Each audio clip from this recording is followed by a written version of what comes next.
Well, good evening, everyone. My name is Jessica Mormon, President and CEO of the Evangelical Environmental Network, and it is my pleasure to welcome you to tonight's Faith in Agriculture webinar, and what we hope is the first of many that you will be joining us for. Tonight actually kicks off our very first Faith in Agricultural webinar. And since we may have some new folks joining us, before we dive into our main programming, I did want to share with you a little bit about who we are at the Evangelical Environmental Network, our interests in the intersection of faith and agriculture, and also open us up in a word of prayer before I hand it over to my fantastic colleague, Reverend Tim Olson, who will be our primary host for this evening. Now, EEN, we were founded in 1993, and for over 30 years, we have had a mission of coming alongside our fellow evangelicals and Christians in rediscovering and reclaiming our biblical mandate to care for God's creation.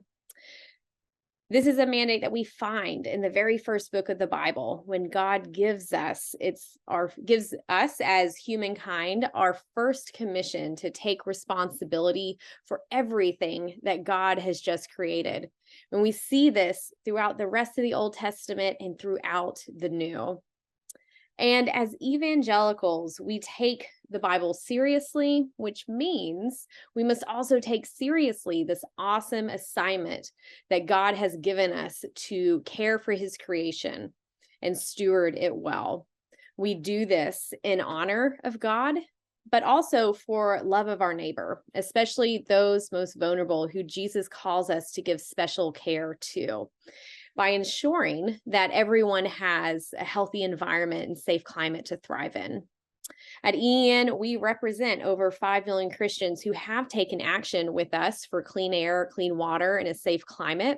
And as at the end of our programming, we would love to invite you to consider taking action with us as well, of supporting our farmers.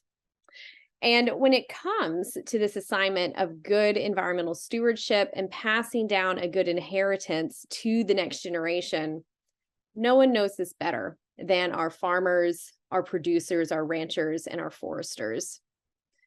And so we are excited to host this space tonight for us all to learn from agricultural experts and practitioners like tonight's fantastic speaker, Mr. Gabe Brown, who will share with us how his love of God and others has influenced his farming and ranching practices and his relationship for caring for God's creation. We also want this space to be a place where we can discover together how we can better support our farmers and producers in bringing healthy, nutritious food to all of our tables, which we all rely on. And ultimately, we hope that this will be a forum where we can come together to know God better. Our God who sustains all of life and who sacrificed his own life so that we, in turn, would have life and life to the full. And so with that, I'd love to invite you to join me in prayer over our evening. Father God, the all-sustaining one, thank you for your great love for us and this awesome assignment that you have given us as your children made in your image to take care and be responsible of everything you have made. I pray that tonight be a time where we will get to know you better and see even in a deeper way your magnificence and your great love for us as it's displayed across the starry sky, down to life in the soil, life and diversity that then gives life to all and sustains us. And Lord, again, we thank you as our ultimate sustainer. I pray that you bless this conversation and that it be a time where we can come together to know you more, to learn something more new about this wonderful world you have created, and for us to discover how we can partner with you in a deeper way in your mission to bring abundant life to all. And so in the name of Jesus, I pray all these things. Amen. Amen. And so with that, I'd love to hand it over to my colleague, Reverend Tim Olson, Ian's Upper Midwest coordinator, who will be our host for this evening. Thank you. Good evening, Jess. Thank you, Jessica, very much for that introduction. Wonderful, wonderful overview of EEN. I have been an admirer of Gabe Brown for a long time. Gabe, I have seen so many of your YouTube videos over the last few years, and the story you tell is one that is, well, it begins a little bit with failure, and I believe you're going to talk about that and how God used failure to teach a new thing. I think one of the things that I have been reading through some of the materials in preparation for tonight, kind of getting a sense of who you are. There's a story that you'll tell in more detail, but you had 3 or 4 really devastating years on the farm. You had some hail, you had a snowstorm that claimed some calves, you dried out. And you say that in your bleakest time, you knelt in a pasture and prayed, God, if you help me through this, I will dedicate the rest of my life to helping others. Mm-hmm. And you've been That's doing right. that. You've been doing that. Right. You've made that promise. You made that commitment.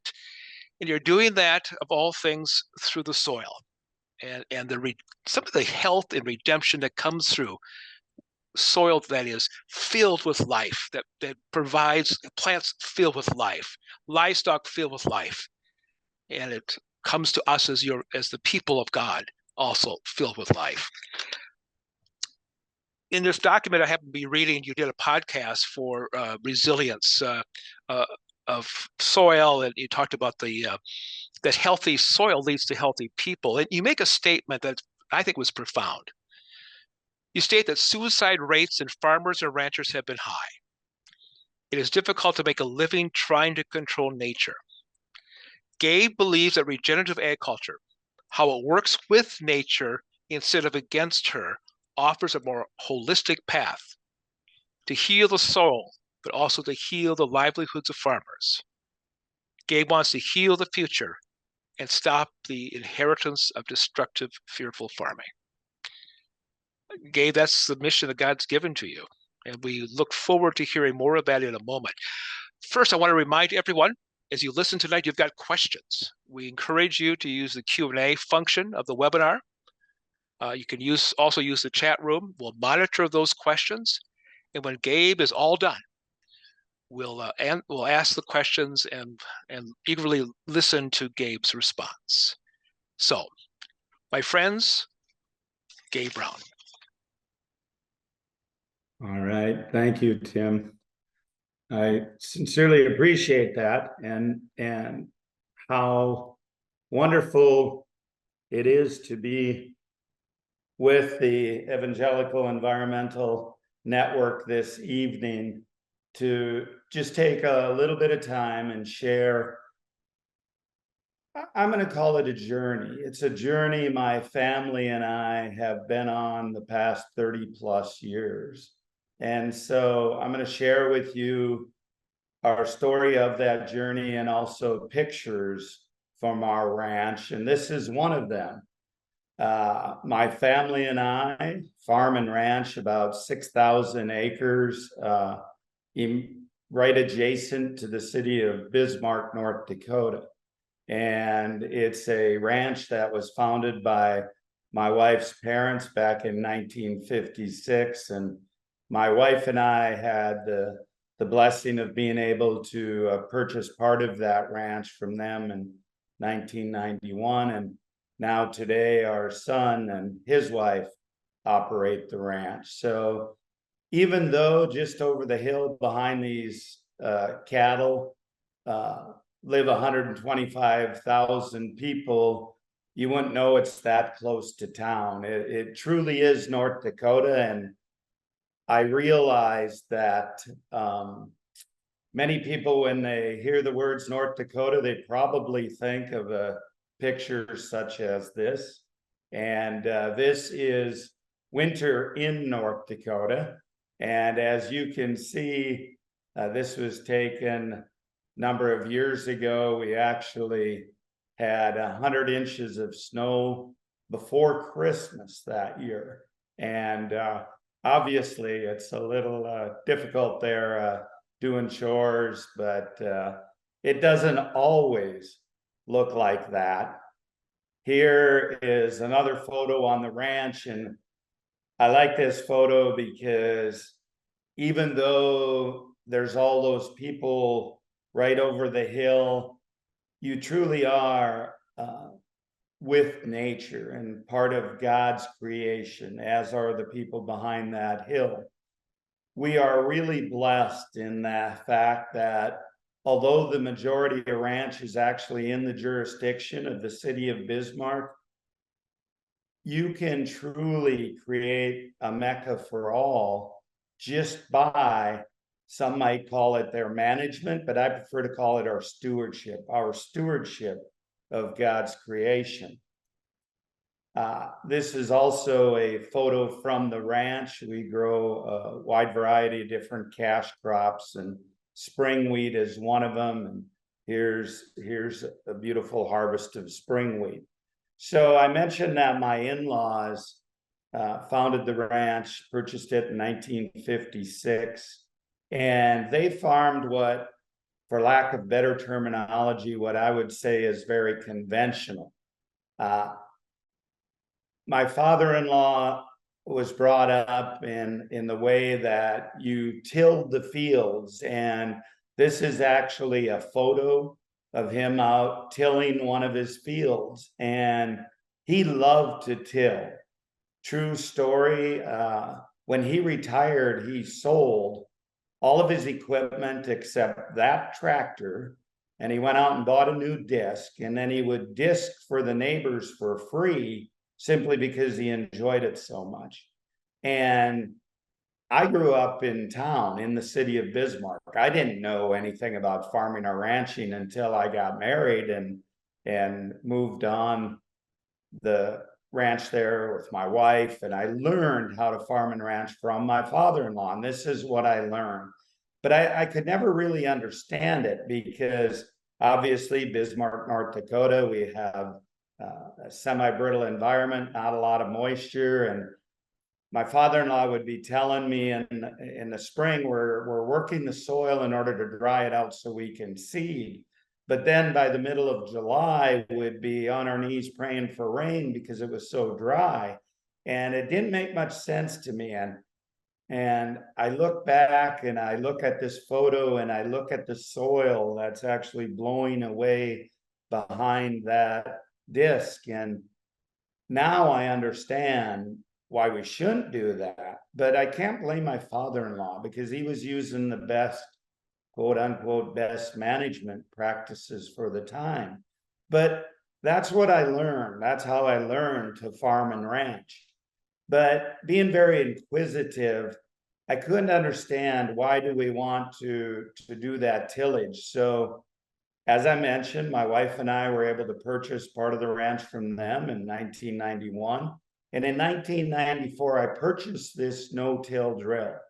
And so that is going on 30 plus years ago. We have now been 100% no-till on our ranch for 30 years, which means we haven't tilled the soil. And that includes the soil in our garden.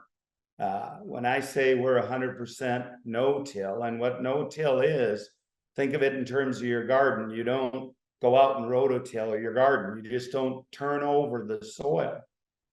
Nature doesn't act that way. And I'll talk more about that coming up. So we've been no-till 30 years, and that was very productive. The first year of no-till, we had a bumper crop, and I thought, boy, this is easy.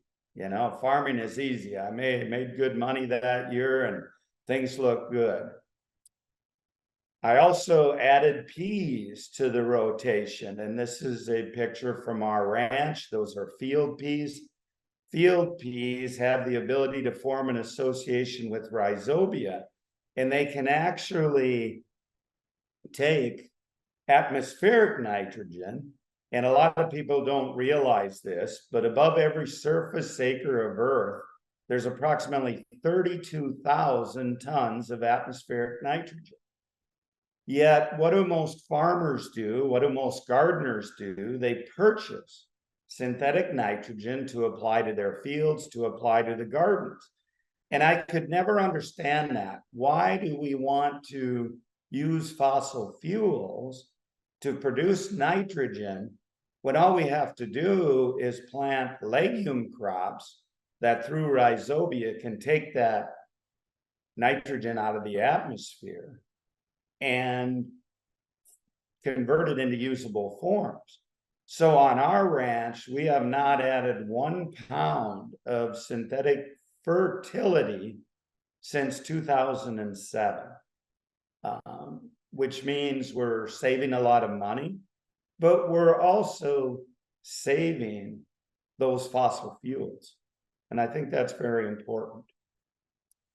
1995 came along, and the day before I was going to start harvesting 1,200 acres of spring wheat, we had a devastating hailstorm. We lost 100% of our crop to that hailstorm. Now, some of you may be familiar with crop insurance and how that works. Well, my father-in-law had lived on this farm since 1956, and they only had hail to any detrimental effects twice. So we didn't take out hail insurance.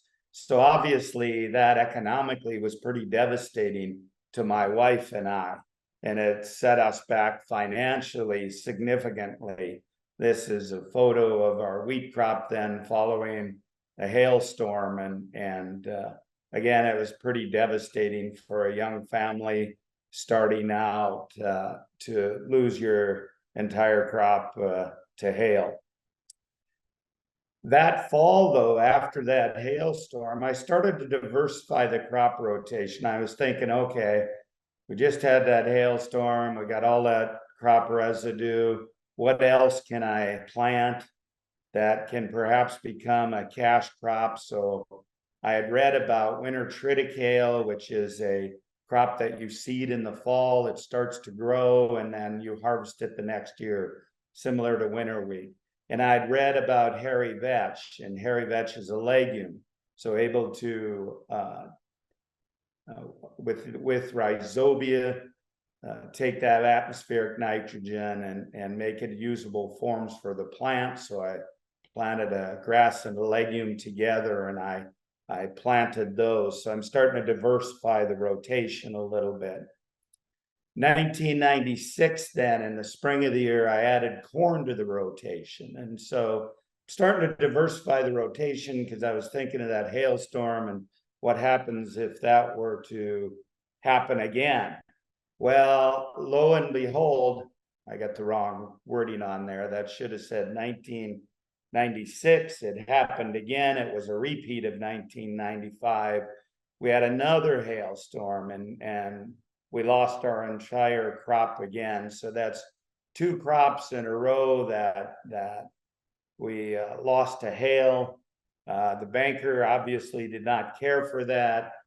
As with most farmers, my wife and I had to borrow operating capital in order to pay for the inputs and put the crop in. So now this meant, okay, how are we going to pay back that operating capital to the bank? And so my wife and I both took off-farm jobs, and you know, we had a young family to support, and so we're working in town all day, and then I tell people that's where I learned not to sleep at night, because I was doing my farm and ranch work at night.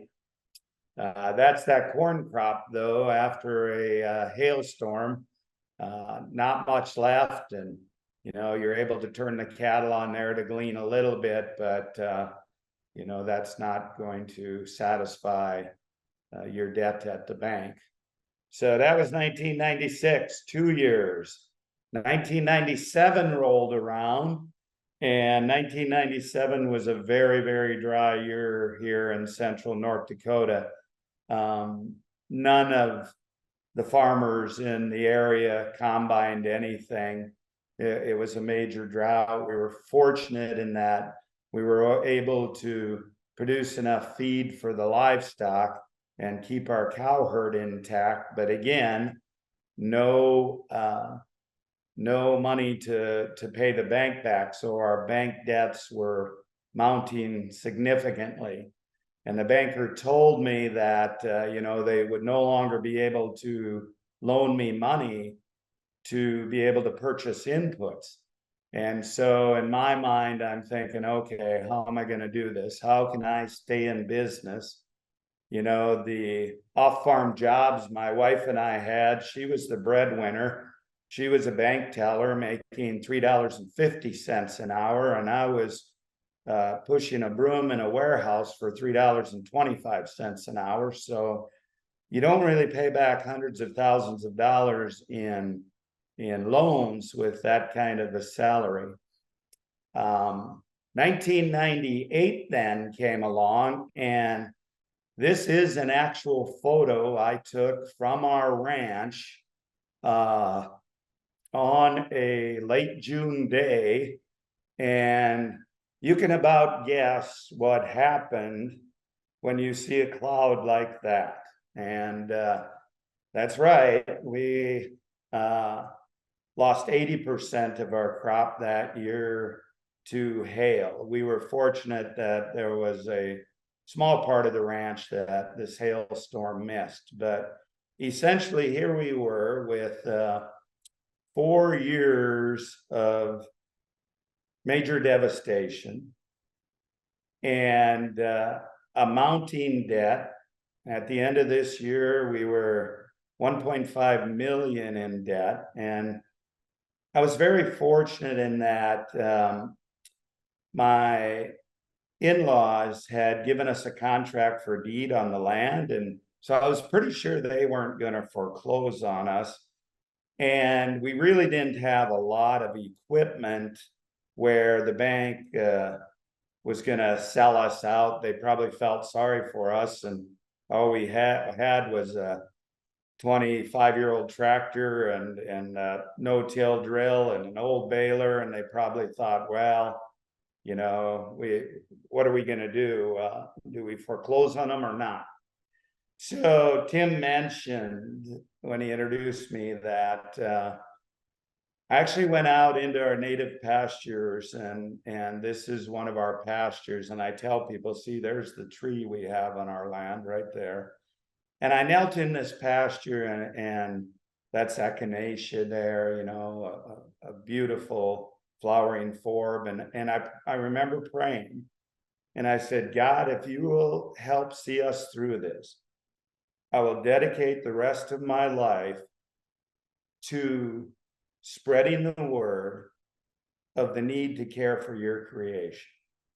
And I thought to myself, that's pretty selfish of me to be kneeling and praying for that, but realize, my back was against a wall, and even though it was selfish, I meant it. And I remember after I prayed, I got up and I walked around, and then I realized that I needed to change the way I saw things. And those 4 years, God was trying to teach me something. He was challenging us for a reason. And I show this picture because if you look closely, many people focus on the beauty of that flower. I see that too, but what else I see is the diversity in this picture. There's a lot of different species of grasses and forbs and different leaf types and shapes, and they're collecting sunlight, solar energy. And I really realized at that time, I needed to look at things differently. You see, up till this point in time, I tell people I used to wake up every morning trying to decide what I was going to kill that day. I was either going to spray for a chemical for a weed and kill that weed, or I was going to spray for a pest and kill that pest, or there might be a fungal disease and I was going to use a fungicide. And I really realized that I needed to work with life instead of against it. And I needed to work with God's creation instead of trying to manipulate it and force it into what I want. And I know it may seem cliche, but there was a real weight that was lifted from me at that moment. Yes, I was still in debt, but I really felt like I had been given a gift and I had been shown a different way to farm and ranch. And that way, I look at it as God's way. It's the way of creation. And I did not come up with these, what's known today as the 6 principles of soil health. Many others did. But those principles take place everywhere in the world, in every ecosystem that's land-based. Number one, nature always functions in context. I tell people there's a reason bananas don't grow in North Dakota, right? It's the wrong climate, right? There's a reason that deer have their fawns in June. Realize up till this time, I've been calving in North Dakota in January and February. Now, that's just ridiculous. What animal drops their newborn offspring into a snowbank? That makes no sense at all. Now we calve in May and June, just like the bison in this photo did, right? In context, in synchrony with nature. In nature, there's minimal disturbance. Yes, you have burrowing rodents and earthworms that move soil, but you don't have this copious amounts of tillage that we have in agriculture today. Yes, plants put off chemical signals, but you don't have this copious amounts of chemicals and fertilizers being applied that we use in agriculture today. Nature always tries to put armor on the soil to protect the soil. Think of it like our skin. Our skin protects our internal organs. The skin of an apple protects the fruit and seeds of that apple, right? Where in nature do you find bare soil? It's only where mankind's action has caused that bare soil to appear. Walk into a forest, do you see bare soil? No. Walk out into a native prairie, do you see bare soil? Not in healthy native prairie. Yet we often see that in the conventional agriculture model today. I talked about diversity and the importance of diversity. Where do you see monocultures? Only where mankind's actions have put them. Look at a cornfield, it's monoculture corn. Look at a soybean field, monoculture soybeans. That's not the way God's creation works. It thrives on diversity. It abhors the monoculture. Living plants as long as possible. We've all seen photos of crocuses poking through the snow in the spring, collecting that solar energy. We have green growing plants until the snow comes. Right now, out on our ranch, even though it's been cold, we don't have snow, we have green growing plants, even at the end of November.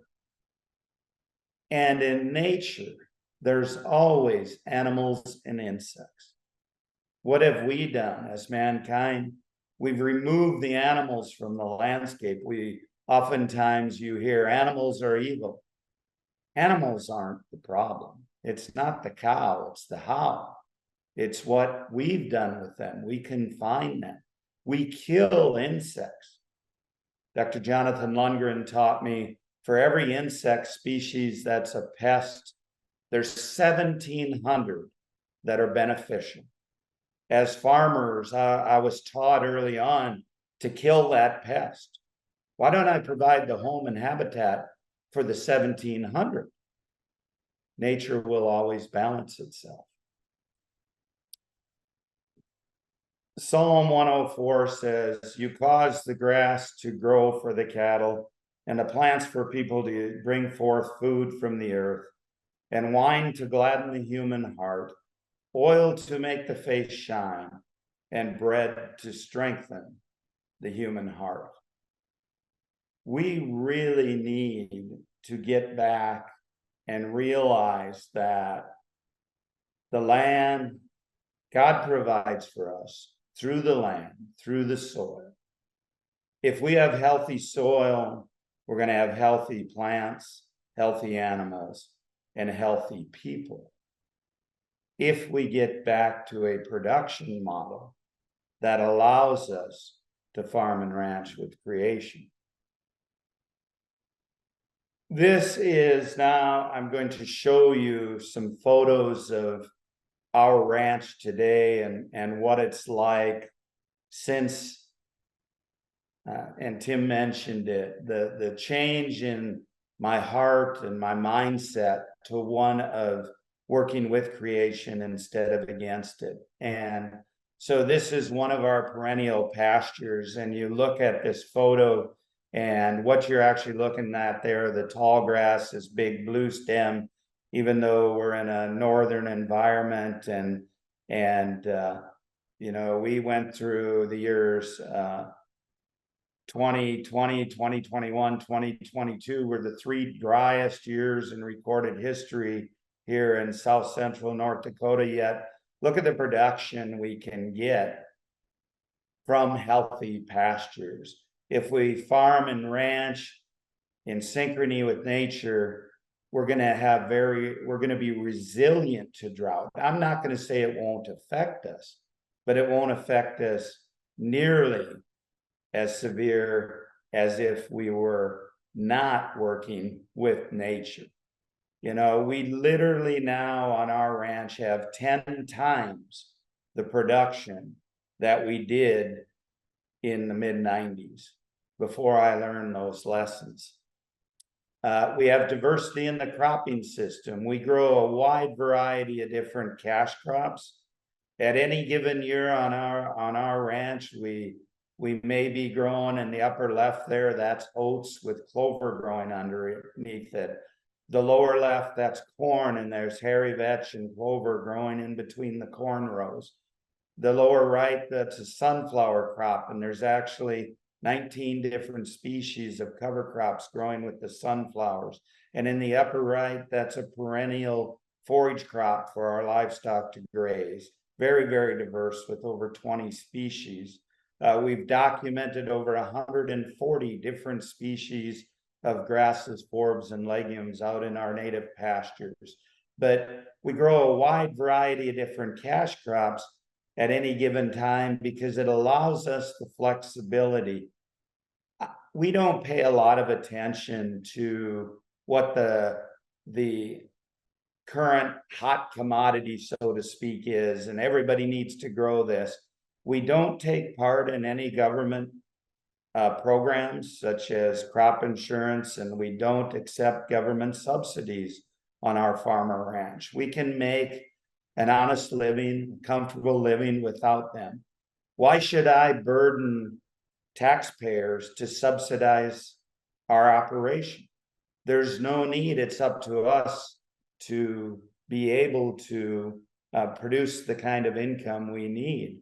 And what I've found is that if we farm and ranch with creation, we're going to be able to do that. We grow what's called polyculture cash crops, and this is just one of them.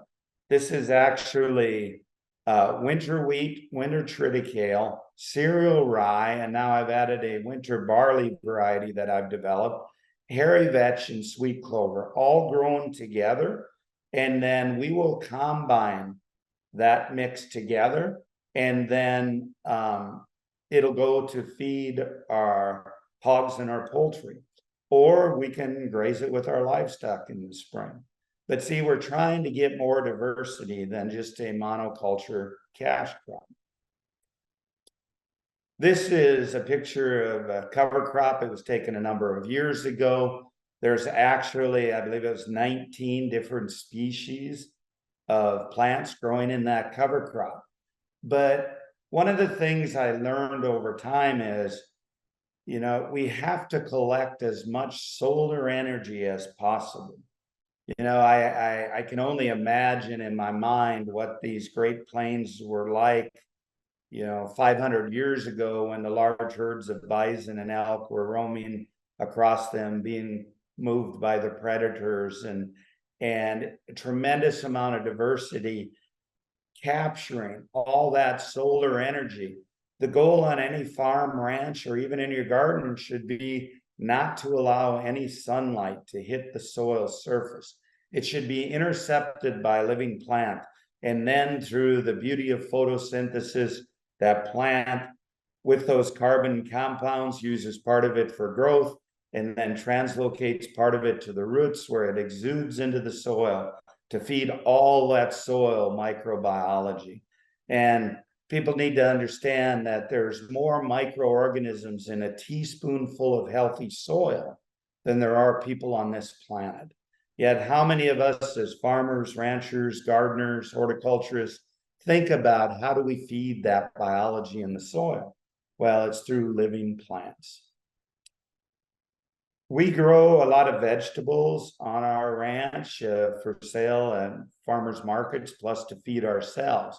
This may look like a field of sweet corn, and it is sweet corn, but actually it's also much more than that. Between the rows of sweet corn, there will be a row of peas.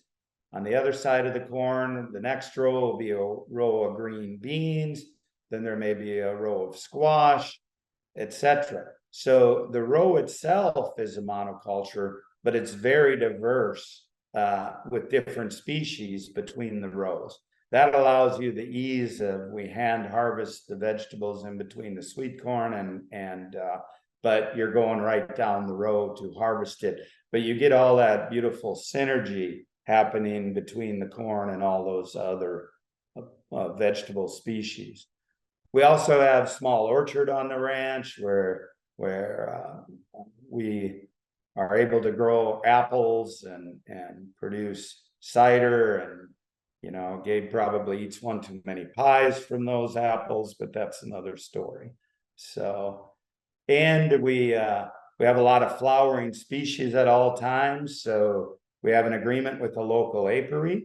They can bring as many hives as they want and set on our ranch. And then what the agreement we have with them is that my son is able to buy back all the honey that's produced in those hives, and he markets it under his Nourished by Nature label. And the apiary really likes the agreement because they tell us they're getting approximately 20% greater production on the hives that are placed on our property, which only makes sense because of the large number of flowering plant species we have. And then the customers, of course, love pure raw honey. We also raise grass-finished beef. Our animals, our beef animals never are fed grain, so it's extremely healthy. As a matter of fact, Dr. David Montgomery, in his research, took some of our beef and it tested higher in omega-3s than tests wild salmon. And so very heart healthy, high in omega-3s, CLAs, etc. This is some of our grass-finished beef being finished on cover crops. We also have a flock of ewes and raise grass-finished lambs. And I tell people that our sheep flock are on a planned grazing system. Wherever they plan on going, that's kind of where the sheep end up. But we have livestock guard dogs that take care of the sheep, protect them from predators. We raise pastured pork. Paul has about 25 sows. He farrows twice a year, and the hogs are out on pasture during spring, summer, and fall. And it's unlike most pork you've ever tasted before. Very tasty. We also have laying hens out on pasture. This year, Paul had about 1,600 laying hens, and they're out on pasture spring, summer, and fall. They're in a hoop house during the winter. I would have never thought 15 years ago that Gabe Brown would enjoy watching laying hens and collecting 1,000+ eggs a day, but I tell you what, it's a true joy watching a chicken be a chicken. Our hens are free to roam. You know, they could travel into town if they wanted, but there's really no reason for them to leave. That's one of our portable egg mobiles. We take those old stock trailers and there's nest boxes in there and we move them around and the hens go inside to lay eggs and get water, and it's really a good system. And those hens are happy. You know, I think of when I first got out of college, I worked part-time in an eggland operation, 20,000 hens stuffed in crates. And I told myself I was never going to have hens because that's just no way for an animal to live. These hens are happy. They have a great life. And there's a difference. If you've watched the documentary, Kiss the Ground, this is a photo from that documentary. That's one of our eggs on the right, and that's a conventional egg on the left. And who can look at that and not realize that there is truly a difference in the nutritional quality of that egg? So I tell people this is our production model on Brown's Ranch. It all starts at soil, water, sunlight. We collect carbon through living plants, whether it be cash crops, cover crops, perennials. We have all these different enterprises from vegetable, grain, pork, poultry, bees, etc. And then we direct market as much as we can direct to consumers. And it's our belief that food should be preventative medicine. And we need to get back to that. You know, I think that the majority of people today have not truly tasted nutrient-dense food, and their bodies don't know what that is. And so I tell people that regenerative agriculture, yes, we can feed the world, and we can feed the world nutrient-dense food. All these photos I've shown you are of products that were grown on our ranch and raised on our ranch. That's some pastured pork there, along with the vegetables that we produced. And we can do it while we're regenerating our resources. And I have the good fortune now that I travel extensively all over the world, sharing the journey my family and I have been on. And I can honestly say I've been on thousands of farms and ranches, and I have never, ever been on a single one, including my own, that's not degraded. We're all farming and ranching degraded resources. And you hear today, oh, we need to be sustainable. And my question is, why do we want to sustain a degraded resource? That makes no sense. We need to be regenerative. We need to regenerate our resources so that future generations can be sustainable. This is what some of the soil looks like on our ranch. And what I really believe is if we become regenerative, we're going to heal farms, we're going to heal families, and we're going to heal communities. And I really believe we're going to do that through faith. Faith in God and faith in creation. So there's this quote that I really think is fitting. The kind of work God usually calls you to do is the kind of work that A, you need most to do, and B, that the world most needs to have done. The place God calls you to is the place where your deep gladness and the world's deep hunger meet. And I really think that those 4 years my family and I went through were really a calling from God to fill in some small way a need and a hunger. And that hunger, in my mind, is the hunger of regeneration. So this is simply showing you some photos. On the right-hand side of the photo, that's just across the fence, neighboring property. And on the left is ours. Those are the same soil types. They're classified the same. There's no difference. And I would contend that when my wife and I purchased the ranch from her parents, our soils were even more degraded than what is shown on the right, you know. But the point I'm trying to get across is the difference is management, or as I like to call it, stewardship. It's not a different soil type all of a sudden at that fence line. It's stewardship that makes the difference. It's caring for that soil. It's caring for the creatures in that soil. It's caring for the plants above the soil and the animals and insects above it. So I like to tell people that my mission has been a simple one: to take dirt and change it to soil. And you can see it, you can smell it, you can feel it.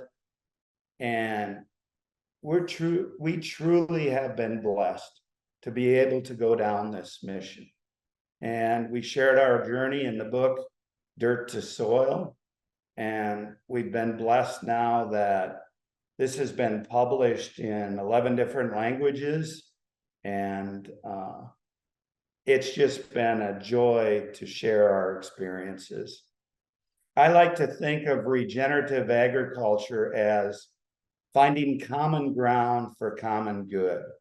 I spend a lot of my time now talking to CEOs, board of directors, heads of sustainability for large companies, also talking to farmers and ranchers. And what I try and do when I first sit down with them is listen to them and find out, what are they most interested in? Are they interested in climate change? Then I approach it how regenerative agriculture can take massive amounts of carbon out of the atmosphere and move it into the soil, thus helping to mitigate climate change. Are they interested in clean water? Regenerative agriculture can heal a broken water cycle. We can infiltrate more water. On our ranch in 1991, we could only infiltrate 1/2 inch of rainfall per hour. Now today, through scientific testing, we can infiltrate over 30 inches of rainfall per hour. Never in recorded weather history has Bismarck, North Dakota received 30 inches of moisture in a year, let alone in an hour. Is their interest in increasing profitability on farms and ranches? Work by Dr. Jonathan Lundgren shows that regenerative farms and ranches are 76% higher in profitability. Is their interest in revitalizing our rural communities? What would it mean to our rural communities if we had 100 farms that are producing multiple revenue streams versus farms just producing a monoculture? You see, we need to come together as a society. I testified in front of Congress a couple of years ago to the House Ag Committee on this. I'll be back in Washington, D.C. in January, trying to show them that I don't care what your affiliation is. You know, it seems for whatever reason, the policies today, there's so much strife.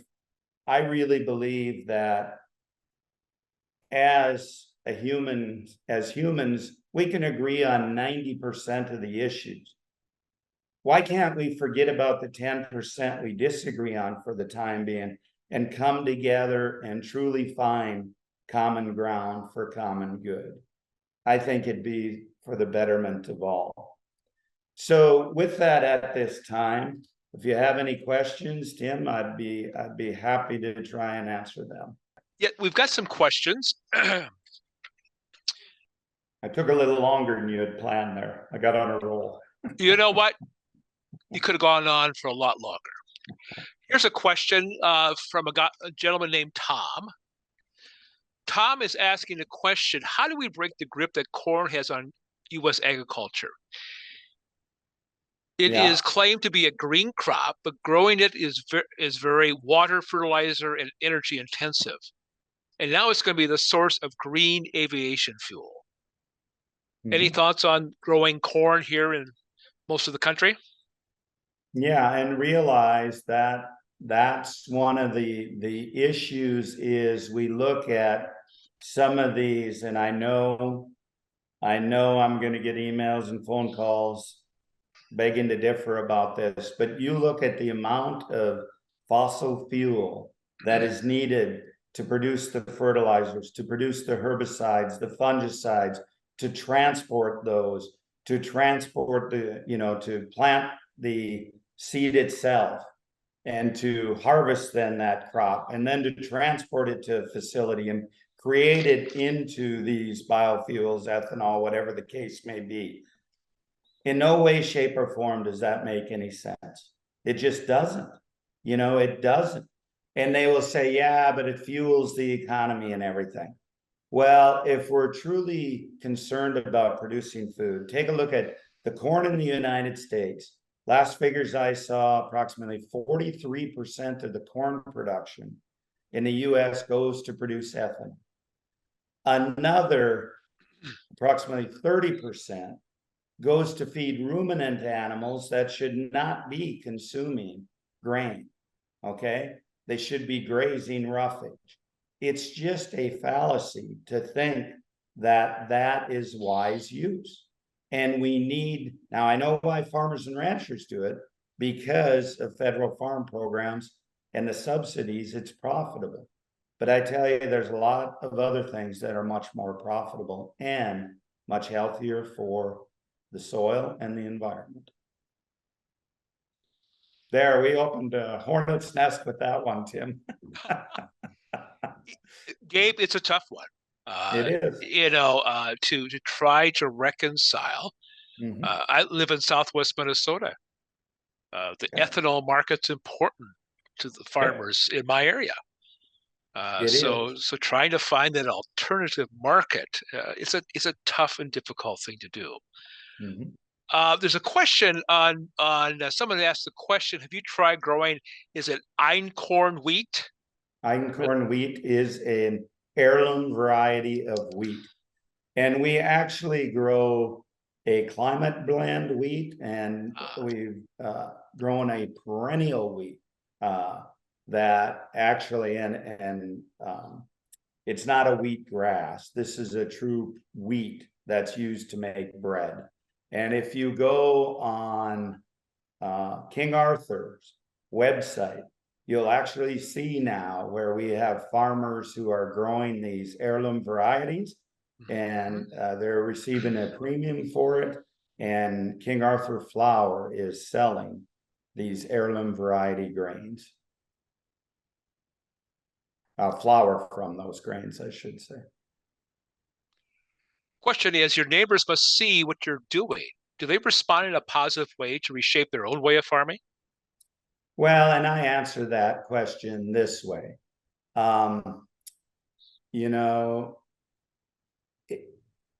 When I first started no-tilling in 1994, I believe I was the first 100% no-tiller in Burleigh County, North Dakota. Now, 75 to 80% of the farmers are no-till, including my neighbors. So they've adopted that practice. But, again, peer pressure, not knowing, not learning, and quite frankly, as you said, it takes a awakening, a changing of the heart and mind. And also, do you know how hard it is to admit that your neighbor may know a little more than you. So that, you know, I'm not going to force it on them though. You know, there's an old saying that goes, when the student is ready, the teacher will appear. Well, those students just aren't ready yet. That's okay. That's up to them. Gabe, another question very similar is, do you encounter resistance among farmers, ranchers to regenerative farming? If so, why do you think they're resistant? Yeah. And realize farmers and ranchers cannot implement what they do not know. My family and I were shown the way through those 4 years of hail and drought. Okay. The interesting thing is, and we talk about my neighbors, okay, there was a number of neighbors that lost 2 out of the 4 crops. One other neighbor lost 3 out of the 4, but I'm the only one. Our farm, my wife and I, were the only one who lost 4 out of 4. Okay. I really believe there was a reason for that. So they have to want to change. Peer pressure, you know, when people in the area saw me lose 4 crops, they're going, all right, we're going to be able to buy his land. Well, Gabe Brown's pretty stubborn. You know, I'm not going to let that happen. Okay. But they look at it as competition. Okay. The beautiful thing about regenerative ag is it's not competition. Okay. They thought that I was doing something out of the norm, which I am. But to me, you know, I have this saying, people laugh at me because I'm different. I laugh at them because they're all the same. Okay. I want to do things differently, right? Everybody can grow corn. And what happens to the price of corn? It goes way down. There's no one else growing those polyculture crops. I'm able to sell seed. That polyculture cash crop that I showed you, the combination of winter wheat, rye, winter triticale, hairy vetch, since 2007, and I use that because that was the last year we used synthetic fertilizer. So from 2008 on, our average net profit per acre from that crop is $997. Show me any corn farmer who has netted that much profit from their corn crop anywhere in the last, 15 plus years. There isn't any. Okay. So people laugh at me because I'm different. I laugh at them because they're all the same. You have to have a different mindset. Well, just think about this whole thing of yield being the important driver in farming. We think about yield contest. Yep. We want so many bushels of corn, so many bushels of soybeans, and we celebrate the person who gets these astonishing yields. But we're not celebrating profitability per acre. Exactly. So I'll tell you a brief story about that. A number of years ago, we had the grand champion corn producer came and spoke in Bismarck. So I went and listened to him. And at that time, corn was probably selling for under $4 per bushel. And at the end, Q&A, I stood up and I asked him, how much did it cost you to produce a bushel of corn? And he said, well, just over $7. And I said it loud into the microphone. I said, I have no desire to learn how to lose money. And the whole place laughed and I walked out of the building. How ridiculous is it? I don't care that he yielded almost 500 bushels an acre. He lost so much money. The only way he was making it up was from speaking fees, telling how he got that yield. I have a saying, I will take profit over yield any day, because with profit, I can stay in business. I think you answered this question, Gabe, but there is a question about when did you start seeing the ranch become profitable? Yeah, and that's a great question. And I did not get into that. I should have. But it was very quickly after those 4 years, and realized I learned these lessons over time. I realized God was trying to show me something different. But at 1998, after the 4th year of disaster, it's not like all of a sudden there was the 6 principles and I didn't know the ecosystem processes, and I had to learn and piece those together through the people I met and the people I learned from. But the ranch started increasing in profitability, And by 2007, my wife and I, we didn't have all $1.5 million paid off, but we were getting close already. And we've been debt-free now for years. And I'm happy to say I'm proud of the fact our son, who's 37 years old, farms that entire 6,000 acre operation on cash. He doesn't borrow any money, and he operates strictly on cash. And not many 37-year-olds can say that with an operation that size. Yep.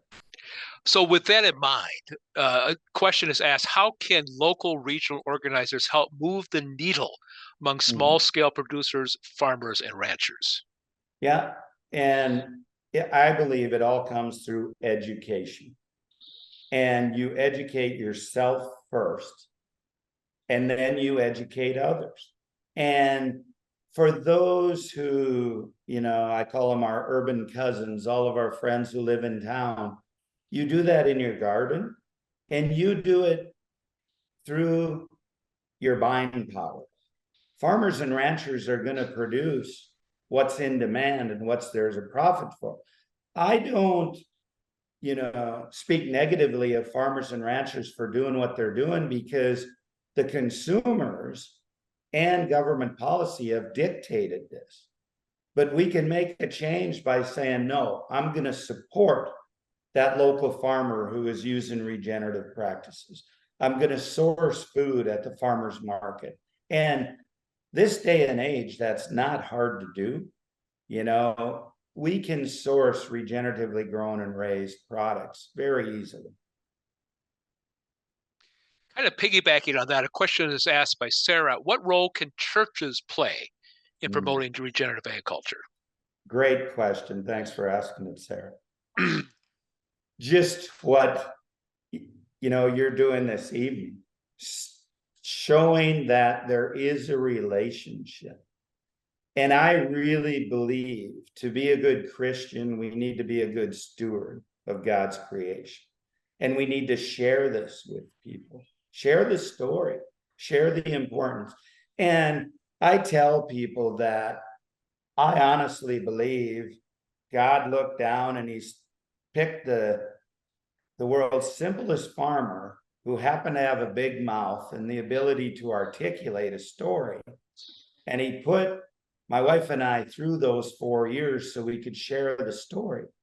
There's thousands of other Gabe Browns around the world who have similar stories. They may just not have as big a mouth. Go learn about those people and introduce them. There's some in every community. And find out who they are, share their story within the church, and then support those people and help them. And together the community will thrive. Another faith question. How do you use your faith for making decisions on managing the farm? A great question. And what I didn't share in this story, it helped me that as my wife and I were going through those 4 years, we took great solace in, and we leaned on the congregation where we're members of. And actually at this time, I was vice chairman of the church council. And I really feel that it was because of that faith and because of that leaning on that community that got us through it, and it's just so important to me. It's everything to us. Craig asked the question, I assume you're familiar with the Farming God's Way movement in Africa. I am. Do you have any comments about that movement? I am a proponent of any movement that brings awareness to God's creation and the importance to take care of it. And there's, we are blessed in that our ranch, we'll get between 2,000 and 2,500 visitors each summer through the ranch from all over the world, including many from South Africa. And we've had a number of them there who are involved in that movement. And I'm all for it. There's Lynn says he or she says she's a fan of your work and mission. I'm with Plant with a Purpose, a Christian organization, and we're teaching organic regenerative agriculture to more than 500,000 smallholder farmers around the world. Not only is it increasing crop yields, it's saving them money and also lifting up their communities out of poverty. That's fantastic. Thank you, Lynn, for what you do. Other questions here, some are more practical. Where do you source all of your seed for the pasture? Mm-hmm. Mm-hmm. So the majority of seed that we plant on our farm is seed that we've been saving off our own farm for the past 20 plus years. Realized when we went through these 4 years, the bank wasn't going to loan me money to go buy new seed, but I had little left in the bins, etc. And we just propagate our own seed. Now I've learned, Dr. James White has some fantastic research that shows that on the seed, it's a process called rhizophagy, where the little microbiology is actually on that seed, and it starts forming that relationship with that newly germinated seedling. So it's better for you to use your own seed. Now, we can't produce all the different cover crop seeds. We produce some of it. So that I source as close to our ranch as we can. You know, try and stay as local as possible. With that in mind, I know I heard you do a presentation on the use of eugenics, trying to find adaptive seed. Are you you talked about a winter barley that you produced? Yep. Yep. So one of the things about Gabe Brown, I'm kind of stubborn, and so when somebody tells me I can't do something, I like to either try and prove them wrong or they prove me wrong. But I always wondered why they're able to plant some of these winter varieties, and what that is where you plant the seed in the fall, it germinates, starts to grow, then it goes dormant over a winter and grows again in the spring. So I actually purchased some seed from down in the southern states, brought it up here, seeded it. And the first year, very little survived, but a few plants did. And I harvested, saved that seed, seeded it again. Next year, it was a bit more survived, until I developed genetics that are hardy enough to survive in our environment. It's not that difficult to do. And I've done the same, you know, with corn. I have corn varieties I've developed that are open pollinated and thrive in our soils. We've got our own wheat, triticale, rye, vetch. It's not difficult to do. Garden seed, same way. You were in the purebred cattle business. You've changed the cattle that you are using. I'm sure that some of those early cattle were big cows that ate a lot and lots of feed. But your cattle are different now. Is that true? That's right. I got out of college and I just enjoyed working with livestock, started in the cattle business, gravitated to quote unquote the purebred business. We had sold bulls every year, and it was profitable, but as I described earlier, we were out of context. We were calving during the winter, sleepless nights, out in the barn all night, and I saw the toll it was taking on me. It didn't make sense from the standpoint, it really wasn't in sync with nature. And I remember when our son Paul went off to college, I was having the discussion with him. I said, because I knew Paul was going to come back and take over the ranch. I said, we got to change. For one thing, I was feeding those cattle grain. Cattle are ruminants. Ruminants did not evolve eating grain. It changes the nutrient density, changes the omega-3s and CLAs in their meat. So not only is it not healthy for them, but it makes a lower quality, so to speak, product. Now, don't get me wrong, beef is still nutrient dense, even if it's produced with grain, but it's not the same. And so I told Paul before he comes back from college, I'm going to make the change. and we're going to start calving the right time of the year, and we're going to leave the calves on the cows longer. And I tell people we went from very large frame cattle to now cattle that look like me. They're short, thick, and easy keeping.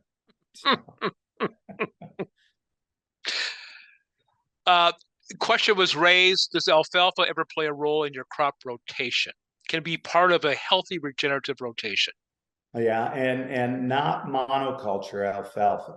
So what does play a part, we do have alfalfa in very diverse mixes. And those mixes are grazed. We do still put up a little bit of hay. And however, we do not put it up on the same fields year after year after year. We will hay a particular field, and we'll try and leave the bales there for the most part and feed them on those fields. And then we'll graze to those fields for 3 or 4 years before we hay them again to allow them to recover. A question raised about weed control. Have you been able to avoid covering beds in plastic to control weeds? What are other weed control techniques you found to be successful? Sure. So I am assuming they are talking about gardening, and our garden has not been tilled now in, well, it's 1994. And what we do is there's a couple different ways you can do it. The best way is to take half of your garden, plant a cover crop on it, and then plant your vegetables on the other half, and then alternate years. But you don't till between them. You simply mow off the cover crop before it goes to seed, because you don't want that seed falling and germinating. How we do it, we're planting vegetables on and other plants on the entire garden. So we will plant our vegetables in rows, but then we will also have flowering species in there, grasses in there. And then in the fall of the year, when we are done harvesting the vegetables, I will take hay and put it over the entire garden. Now, I usually have to buy some alfalfa hay, and I like alfalfa hay. You can't have grass seed in the mix, because then you'll be seeding grass in your garden and you'll be frustrated at that. So I buy a little bit of alfalfa hay, cover the whole garden in a blanket of alfalfa, a mat about that thick. And then in the spring of the year, it's a lot of work, but I just part that alfalfa and plant the seeds. And that alfalfa mat, then it's high in nitrogen, will be consumed by worms and other biology, cycling nutrients. It also inhibits weeds from growing. During the growing season, if you see a few weeds appear, you just spread alfalfa between the rows. Pretty easy. There's a book by Ruth Stout out of Maine. Yeah, she was the original throw the hay in the garden, part the ways and plant. And that's a book that's probably, golly, 50, 60 years old that was advocating that type of gardening. I have it in my bookcase. There's also another really good book, No-Till Intensive Vegetable Culture by Brian O'Hara. That's a good one also. Question again, going back to ethanol production. If the ethanol production is important for farmers to send their corn, are we not producing too much corn, especially since there's no way or very little net energy benefit in ethanol from corn production? Yeah, absolutely. And we need to ask ourselves, COVID, the COVID pandemic really brought to light some of the problems with the current food production model. We're shipping food way too long of a distance. Last winter, I remember walking into a grocery store here in Bismarck, North Dakota, and I grabbed a pepper, and I looked, and it was product of Denmark. Okay, how much energy did it take to ship that pepper from Denmark to Bismarck, North Dakota? And then you tell me, is there really nutrients in that pepper? I find that hard to believe. Not many. You mentioned in your conversation that you don't take any crop insurance, that you don't collect government subsidies, and yet we're in the midst of forming the 2023 Farm Bill, which has been extended for a year. And one of the things that we at EEN are trying to do is be sure that we retain, especially the conservation provisions of the Farm Bill and also the Inflation Reduction Act. The question here is, how does federal policy impact your practices and the ability of other farmers to adopt them? What needs to be included in the next Farm Bill? So if you've been to Congress, you're going to Congress again, they're wanting to know something. So what would you tell GT Thompson, who is chairman of the House Ag Committee? What would you tell GT? And I have spoken to him and testified in front of him. And what I told him is the current federal farm program policy is antagonistic to each other. Okay. There's some good things in there. There's some poor things in there. So to answer the first part of the question, how does it affect me? It doesn't affect me at all because I don't take part in it. It affects 98% approximately. I'm just throwing that number out there, but I'm sure I'm pretty close, of farmers and ranchers because they do take part in it. And it affects them because it negatively skews production practices according to where they can lock in through revenue insurance the greatest return. Okay. Because a banker, most farmers and ranchers need to borrow that operating capital. Their lending institution is going to tell them you have to take part in the farm program to get that guarantee. Okay. Well, that dictates which crops are produced. Corn, soybeans, wheat, cotton, the major players. Okay. What we need to do, and what I would tell them is the farm program needs to be based on outcomes. Okay. How good a job are you doing keeping nutrients on your land? If nutrients are leaving your land, going into the watershed, if chemicals are leaving your land, going into the watershed, negatively affecting communities downstream, you don't get a farm subsidy, plain and simple. Okay, you can't take part in it. It has to be outcome based. That would change agriculture. Do you have topsoil leaving your land? Like I showed the photo of my father-in-law disking and that soil blowing away. The thickness of a sheet of paper right here, that's the equivalent of 1 ton of topsoil per acre. Okay. I have photos of literally 3 inches of topsoil being lost in a windstorm. How many tons of topsoil are being lost per acre? USDA tells us acceptable loss is 4 tons of topsoil per acre per year. That's inexcusable. If you're losing topsoil, you should not be able to be in the federal farm program. That would change production in a hurry. So when you make your testimonies to the House Ag Committee, what kind of reception do you get from members when you start talking about regenerative agriculture? Great question. And realize, Tim, as you can tell, I'm old and I've been at this a long time. And, the first few years, I remember going speaking in early 2000s, and there was very few that had show up. But now the snowball is finally starting to roll downhill. Now you can't hardly pick up a farm publication, listen to a farm broadcast where the words regenerative agriculture, there you go. You can't hardly not hear about it.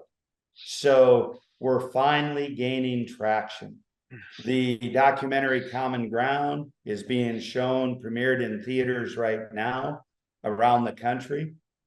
I really believe it was Kiss the Ground. This next version was just released called Common Ground. More and more people are talking about this. And I really think the time is now. So the reception the ears are open now, and people are open to discussion. That's a good thing.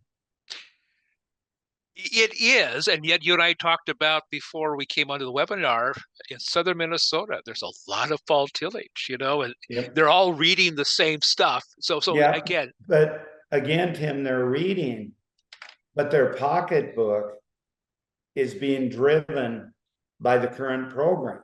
Their pocketbook is being driven by consumer demand. Until the consumers start demanding and saying no, all we need to get is approximately 15% of consumers to say no, and that'll create a wave of change. It's up to each one of us to make a difference.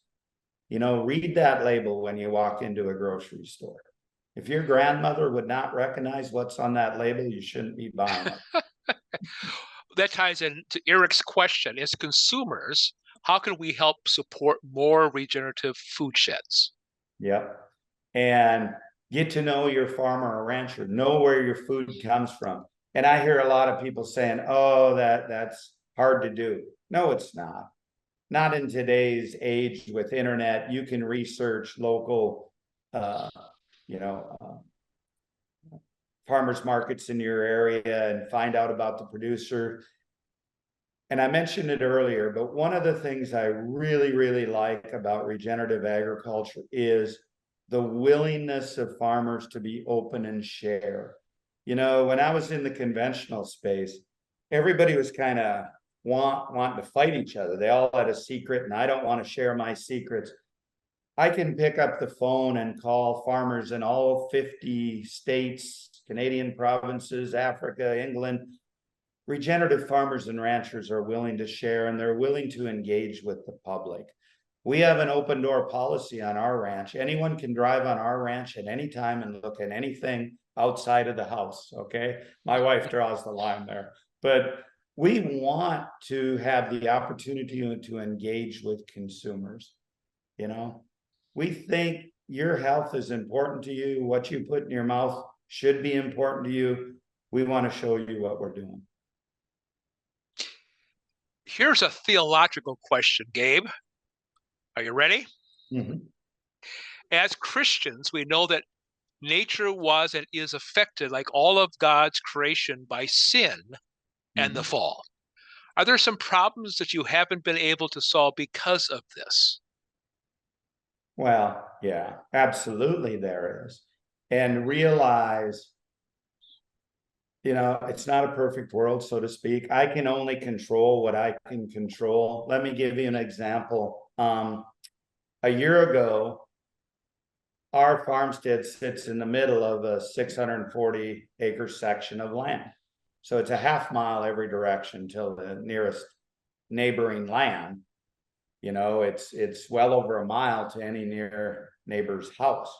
I walked out, and I really enjoy in the morning, early morning sun up, walking down to the garden and spending a little time in the garden. And I walked down there that morning, and all the plants were just curled over. And I knew I had a chemical drift somewhere. Well, somebody sprayed somewhere, might have been 10 miles away, who knows? And it negatively affected my garden. I can't control everything, and we have to realize that in God's creation, 100 years is a blink of an eye, not in the creation part of it, but in nature, the way nature slowly changes. 100 years is nothing. Well, we're only on this earth, 70, 80 years. We can't expect it to happen overnight. We as mankind did not destroy and degrade these resources in 1 year. We can't expect them to heal back to where they were in 1 year's time. But it does happen much quicker than we used to think possible. Another question of faith. As a Christian, when you share about regenerative agriculture with others, do you often have opportunities to also talk about how it links to your faith? Yes. My partners and I at Understanding Ag, one of the things we just are not at all apologetic about, and we do not back down from when we put on workshops, we pray together. We pray before the meals, and I'm not going to back down from that. And I'm not going to back down from sharing my faith, because to me, it's the most important thing I have. Switching back now to the operation of the ranch. Question is, how many species do you use when sowing seed into pasture at any one time? And realize on our ranch, we have well over 2,000 acres of land that has never been tilled. So we've never seeded anything into that. The seed's there from, centuries and centuries of time.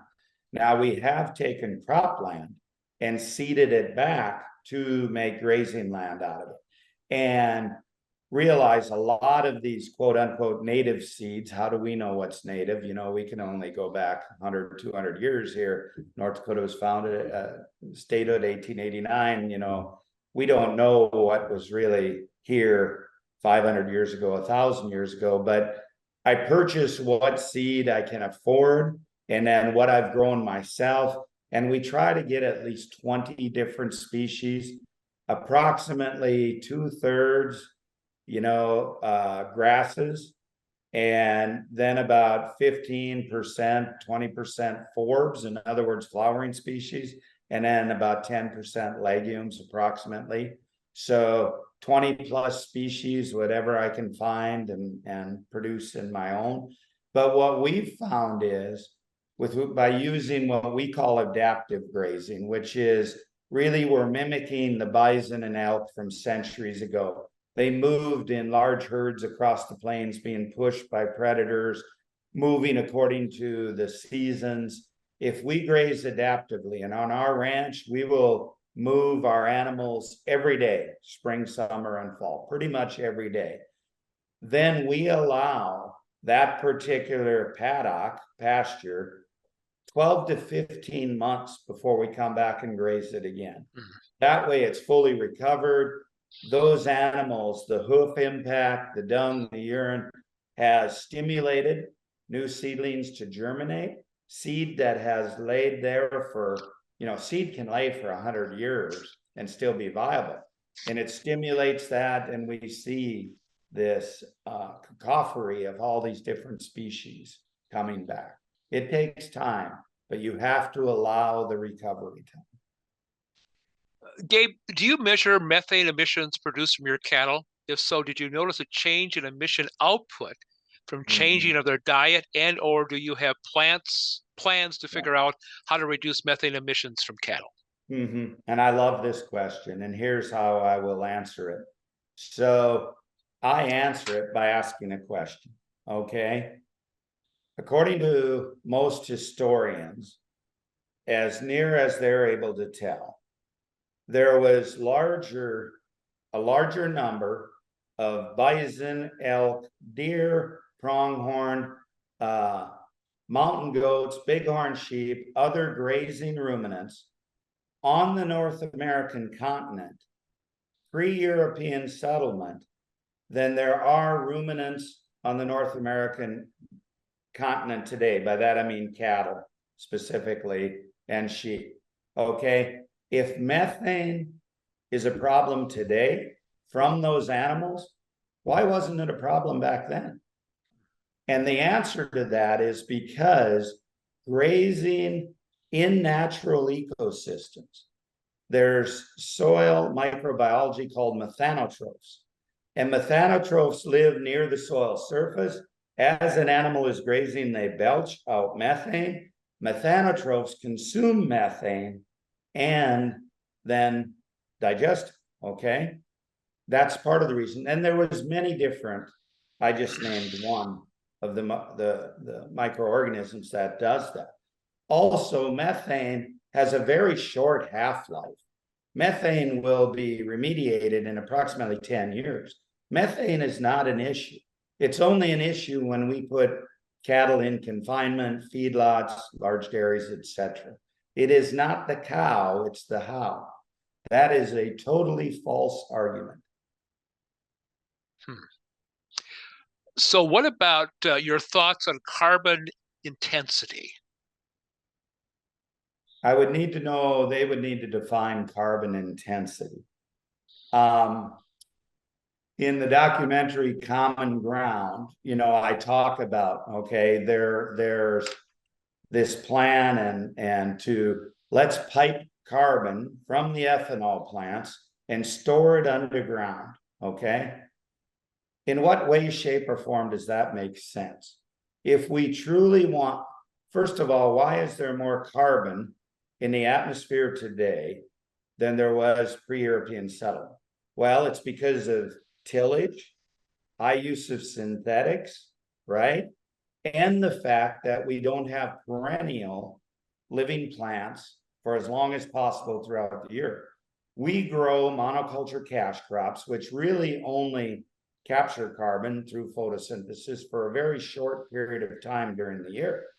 You know, I talk in the documentary, we see all these carbon schemes now. I've got a novel idea. Let's grow a plant. Let's grow a plant. We can remediate climate change, pull carbon out of the atmosphere in massive quantities if we move to regenerative agriculture.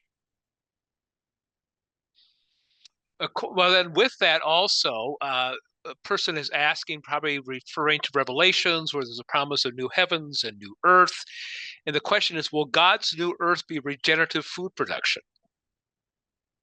And my answer to that was, God created a regenerative system, okay, one that didn't need all these synthetic inputs. It's only because of mankind's lack of stewardship that we use that today, and we don't need to by any means. So the answer, yes. Gabe, can you please dispel the myth of American farmers having to feed the world? I love that question. Thank you, whoever asked it. Jeremy. I often get asked, yeah, but Gabe, what you're doing can't feed the world. And I tell them, okay, let's compare me and my neighbor. We both grow spring wheat, okay? My average spring wheat yield is about 25% higher than county average, okay? But let's even give the neighbor a little more than me, which it's not, but let's say the neighbor produces a little higher spring wheat yield than I do, okay? So we make bread out of that spring wheat. We get a few more loaves from the neighbor. They're gonna feed a few more people. But then what happens after that spring wheat crop? Well, the neighbor doesn't grow anything. I plant a cover crop and I graze it with my grass-finished beef. Okay, I'm producing beef on that same acre. Now I'm feeding more people. But then I graze my sheep on there. And then we have our bees come across it, right? I'm producing way, way more food than any per acre than any conventional farmer. Who's going to feed the world first? The next thing, though, and to answer the question, and this is a very important part of this question, in no way, shape, or form should United States farmers be feeding the world. We need to feed our local communities. One of the issues with human health, look at what happened to indigenous peoples. Let's take the Inuits, Eskimos. What happened? We force our diet on them, and now they have some of the highest incidences of diabetes in the world.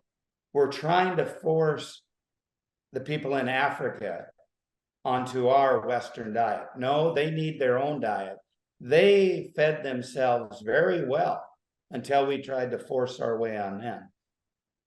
We can help educate, but we should not be forcing our food on them. You know, also, you need to understand this. The last figures I had were from 2 years ago. You know, there's approximately 8.3 billion people in the world. We produced enough food in this world to feed 11.9 billion people. Okay, now there's problems with logistics, transportation, et cetera, and getting back to the fact that we're not allowing the local communities to produce enough for themselves. Producing enough food is not the problem. Okay, we already produce enough food. Okay, also, I would contend, what if we would take all those corn acres that go for ethanol production and produce food instead of spending, all those acres to produce corn that goes to ethanol. What about all those acres that go to produce corn to feed ruminants, which shouldn't be eating corn? Okay, let's produce vegetables on those acres, fruit on those acres, etc. Producing enough food is not the issue. The current production model is the issue. Gabe, you've been doing a lot of traveling over the years. You were traveling 280 days out of the year. You've decided to back off to around 100. So this question might be important. So what spiritual practice do you do to encourage your own development of your spiritual life in the midst of all your busyness? Mm-hmm. Yeah. So, and it's, I appreciate that question, because just the past 2 days, my business partners came into Bismarck and we had a team meeting, and we have a team of about 30 people now. And I was talking to my partners about at our annual meeting, one of the things I do is I really try hard every day in the evening to write down, highlight what I call the traces of God for the day. Where did I see God's work in action that day? And then what I try and do is, if it's an individual, I try and reach out to them and thank them for what they do every day. And I want to encourage other people to do the same. I spend a lot of time in airports, okay? And I know we might not want to go down this path, but I believe one of the filthiest places you could ever be is a men's restroom in a large airport, okay? But one of the things I do, and I don't say this to pat myself on the back, but how many of us have taken the time to thank the person who cleans that restroom? Okay, I thank them for coming to work every day and for doing what they do. And sometimes I reach in my billfold and hand them some money and thank them. To me, that's a trace of God. That person has self-worth. They're doing something that's important. That's a little something I try and do every day. And I think it keeps me grounded, and it helps me to appreciate everyone has value. Everything has some value. A question is raised, what should we do to help heighten awareness of environmental stewardship and climate change when talking to Christians who ignore or deny the problem? Mm-hmm. And we have to understand our audience. Here we are in Midwestern US. Do I use the word climate change when I'm talking to farmers? No, I talk farm and ranch profitability. Their profitability comes about through carbon, and how do they take more carbon out of the atmosphere, put in the soil to feed biology, to drive their nutrient cycle so they don't have to buy as much fertilizer. We have to change our talking points based on our audience. Good point. Good point. Here's another question. My experience in Africa is that farming God's way is the best drought-fighting system I've seen. What has been your experience in how regenerative ag reduces the threat of drought? Yeah, and we can talk about that in 2 levels. So we do quite a bit of work in Mexico, southwestern US. By that I mean Arizona, New Mexico, West Texas. Those landscapes were once lush grasslands, okay? The Europeans bringing in sheep, etc., poor grazing management is desertifying those acres. So by using adaptive grazing, we can heal those acres. I have stood in the Chihuahuan Desert with grass well over my head, okay, in a 6-inch rainfall environment. And what was used to heal that? Only cattle, proper grazing. I mentioned on our own ranch, we just went through 3 years, driest years in recorded history. I still combined a crop on our ranch every year. We produced enough feed for our livestock every year. Why? because every raindrop that falls is going to infiltrate into the soil. Then, due to the amount of carbon, organic matter in our soils, it's held there until it's needed by plants. Due to the armor on the soil, that residue, it doesn't evaporate away. So our stewardship has everything to do with resilience. And what will that mean for feeding a hungry population? It's resiliency. I spend a lot of my time now talking to brands, food companies. What are they interested in? Profitability. What do they need to see profitability? A consistent supply of high quality product. Regenerative ag can supply them. So we educate their supply chain to these regenerative practices. The question is, in your opinion, how many acres of conventional acreage need to be converted to regenerative to solve climate crisis? I would say this much.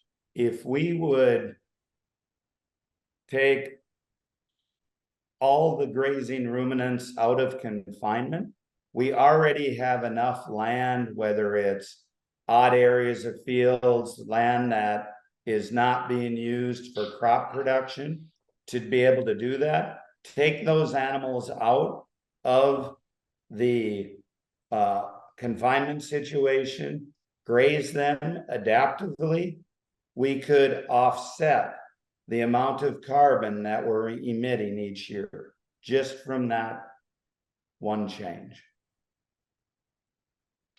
Again, we have some questions regarding the number one thing inhibiting a movement going forward much more. You know, why isn't everybody doing it? I think I read a statistic that in the state of Iowa, only 7% of the farmland in Iowa is under cover crops. So the question is, we hear all of the positives, all the benefits. Again, why aren't folks following? Yeah. And again, a number of reasons.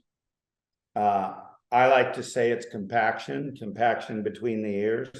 They just, you know, farmers and ranchers cannot implement what they do not know. It's lack of understanding. It's the current farm program. It's peer pressure. It's the as I said, federal crop insurance, revenue insurance, and tied in with the lending restrictions. Those things are just huge. But the number one thing is we just have to educate. And you do that one heart, one mind at a time. Let's see here. Thank you. Other questions here. Gabe, I've heard you talk about the importance of having several generations of animals on the land. Is there a similar effect with seeding in from plant seeds that were collected from the area, generational seeds? Do you see benefit from collecting our own seed instead of buying again and again? Yeah, and absolutely. You can Google and research Dr. James White, Rutgers University, the work he's done with rhizophagy, work by Dr. Jack Schultz, University of Missouri, and how plants communicate with each other. There's a lot of good research being done on how important it is to collect and use your own seed. The other thing I do have to say is I think we're really trying in many cases to outproduce our environment.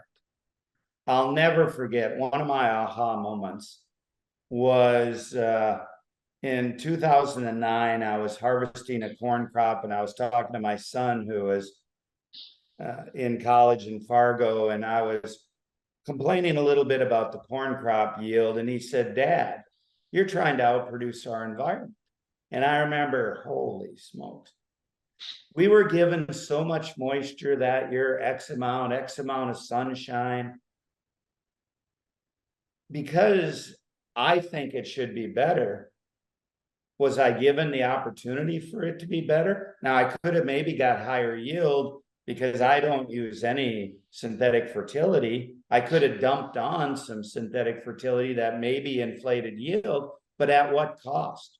A negative cost to the soil, negative cost to water infiltration, negative cost to resiliency, negative cost to future generations, in this case, our son. Who am I to do that? And from that day on, Tim, I have never, ever once not been thankful for whatever's provided. And I have never not making a profit from it, because it's been enough. Now, some years more profitable than others, but is it all about money? I tell people, I can't put it in traveler's checks and take it with me, you know? The more I make, the more I can give away. I like that. But we're trying to outproduce our environment. We're in the northern plains. We only have so much day length, so much precipitation, etc. Be thankful. So an attitude of abundance rather than scarcity. That's right. Is the key to that. I think we're coming to the end of lots and lots of good questions here. Let's see if there's anything that I might have missed. It's someone who did see common ground and was grieved at some of the health issues that were highlighted. And he talks about a friend, or she talks about a friend that won a very large lawsuit from Monsanto for exposure to Roundup. Mm-hmm. So we do know there's some of that connection. I think that kind of comes to the end of the questions. I understand that this has been recorded and will be sent out to the 224 people who registered for tonight. It also will be posted on the EEN YouTube. But one question I do have for you, will you tell us about Understanding Ag LLC? What is that all about? Yeah, so Understanding Ag is my 3 business partners and I, and a whole team of approximately 30 consultants and others. We educate, we consult on farms and ranches and with businesses all over North America, England, Ireland, and all we're trying to do is spread the word and do just what we talked about this evening. How do we help to make Earth a kingdom of God? And it's a joy for us every day to be able to work with farmers, ranchers, community leaders to be able to do that. You mentioned that on December 7th, there's going to be a Understanding Ag webinar called Being a Good Steward. Looking at the correct. Anyone can go to our Understanding Ag website, and these webinars are provided free of charge. You can sign up and view the webinars live, or you can go to our resource tab the following week, and it'll be all of our past webinars are available to view free of charge. And there were 2 other webinars, one called Biblical Stewardship and one called Caring for God's Creation, that are already posted, that looks at the faith-based understanding of being stewards of God's creation. That's right. Dr. Alan Williams and Sam Bass lead those webinars. From an EEN perspective, just some good news. EEN has an annual summit. Summit 24 is February 1st, and it's going to be based on faith in agriculture. And we just got word today that Under Secretary of Agriculture Robert Bonnet has agreed to be our guest speaker. And that'll be from 12 to 1:30 Eastern Standard Time on February 1st. Also, you saw Regenerate newsletter has been out for the first time in this past month, and we'll be heading that direction again. If you want to sign up for that, do that. Got some great articles that are in the making. This is where you'll find all the information about other activities and events coming up in the whole issue of faith in agriculture. Also, I need to just encourage all of us. I know that, Gabe, you said you don't necessarily use government subsidies and farm crop insurance, but we do have people who do. So we want to encourage all of us. On November 15th, the Senate passed the House bill that's going to have a continuing resolution to extend the 2018 Farm Bill into September 24. The problem is we have what's called an election in the midst of next year. So we need to push and encourage our representatives to move quickly in the first part of the year to to move on the Farm Bill and to retain all the conservation dollars in both the Farm Bill and also the Inflation Reduction Act. That's important because some people do need the incentive to move forward, and hopefully over time we'll no longer need those subsidies, but to get people started. So I see we have a take action. Encourage you to write to your representative and to your senator. I believe that you can also find the members of the various ag committees as well, and to encourage movement on that. It's really going to be important. Also, I should say this, you've got a fan out there, Gabe, who thinks you should run for U.S. Senator from North Dakota. Thank you, but Gabe Brown probably doesn't have the patience for that. Just a couple other quick questions. Gabe, if someone who has nothing to start with, starting from scratch, has no money, but has a passion, how do you get started in regenerative agriculture? Yeah, and I tell them apply for internships on farms and ranches, regenerative, that are using regenerative practices, learn, and doors will open for you. Okay, good advice. And again, the question keeps recycling throughout tonight. It seems farmers won't change their methods unless they're close to financial disaster. How do we get more farmers to adopt and adapt to regenerative methods? And she said, is there hope for this? There's that little bit of, is there hope this is going to happen? Absolutely. You know, Understanding Ag is now actively consulting on over 34 million acres across North America. That's a huge number of acres. And so there's already that many people who want to make change and are actively, plus many, many more. That's only those we're actively consulting on. There's multiples of that are going down this path. Change is occurring. We are looking at 9:26. We want to be done by 9:30. If there's no more questions, we want to thank Gabe for the time he spent and taking time to answer some really outstanding questions tonight. I would like to. It was my pleasure. I would like to close out our time together in prayer. Please pray with me. Dear Lord Jesus, as we step into the season of Advent and Christmas, we're reminded that as Emmanuel, God with us, you came into our lives, born not in an opulent palace. Rather, you were born in a barn, surrounded by livestock and shepherds, or known today in our time as farmers and ranchers. We thank you for farm leaders like Gabe Brown, called to teach and demonstrate ways for caring for your gift of soil that's in partnership with your creation. Tonight, we ask that you provide Gabe with courage, passion, good health, and stamina to share your regenerative vision with farmers and ranchers in this nation and throughout the world. Surround Gabe with men and women who lovingly support him when he's discouraged and also rejoice in his successes. Inspired by Gabe, spark our individual imaginations to discern how each of us are being called to steward your magnificent creation. Lord, in the words of the old 19th century hymn, for the beauty of the earth we praise you, for the beauty of each hour, of the day and of the night, hill and vale and tree and flower, sun and moon and stars of light. Lord of all, to thee we raise this our joyful hymn of praise. We pray this in the name of Emmanuel. Amen. Thank you very much, everyone, for joining us tonight. And thank you, Gabe, for your time. And we look forward to more conversations like this in the near future. If you've got questions, don't be afraid to ask. Don't be afraid to send us an email asking questions.